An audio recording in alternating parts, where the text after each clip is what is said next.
గత 5 సంవత్సరాలలో 2019 నుండి 24 వరకు జగన్మోహన్ రెడ్డి అన్యాయం చేశాడు, జగన్మోహన్ రెడ్డి ప్రభుత్వము దారుణాలు చేసింది, దోపిడీ చేసింది, అరాచకాలు చేసింది అని కూటమి ప్రభుత్వానికి అధికారానికి ఇచ్చారు. కూటమి ప్రభుత్వానికి అధికారం ఎందుకు ఇచ్చారు? చంద్రబాబు నాయుడు వచ్చిన తర్వాత ఏదో ఉద్ధరిస్తాడు, సూపర్ 6 పథకాల అమలు చేస్తాడు, రైతులకు మంచి జరుగుతుంది, నిరుద్యోగులకు మంచి జరుగుతుంది, బీసీలకు మంచి జరుగుతుంది, రకరకాల హామీలు ఇచ్చారు. ఇచ్చిన తర్వాత వీళ్ళు ఇచ్చిన హామీలు పూర్తి స్థాయిలో ఏదో పబ్లిసిటీ కోసం చేస్తున్న 1-2 తప్ప మిగిలినవన్నీ ప్రధాన హామీలన్నీ కూడా తొంగలో తొక్కి ఈరోజు రాజకీయ పబ్బం గడుపుకుంటున్నారు, డైవర్షన్ పాలిటిక్స్ చేస్తున్నారు.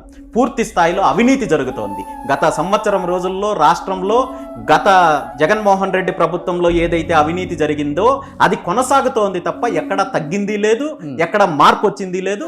ఆ విషయం ప్రజల్లో పూర్తి స్పష్టత వచ్చింది. సో జగన్మోహన్ రెడ్డి ప్రభుత్వమైనా చంద్రబాబు నాయుడు గారి ప్రభుత్వమైనా కేవలం వీళ్ళు దోపిడీ చేసి అందరి వర్గాలని అన్యాయం చేస్తున్నారు తప్ప రాష్ట్రానికి రాష్ట్ర ప్రజలకు ఒరిగేది ఏమీ లేదనే స్పష్టత ప్రజల్లో ఇప్పుడిప్పుడే వస్తుంది.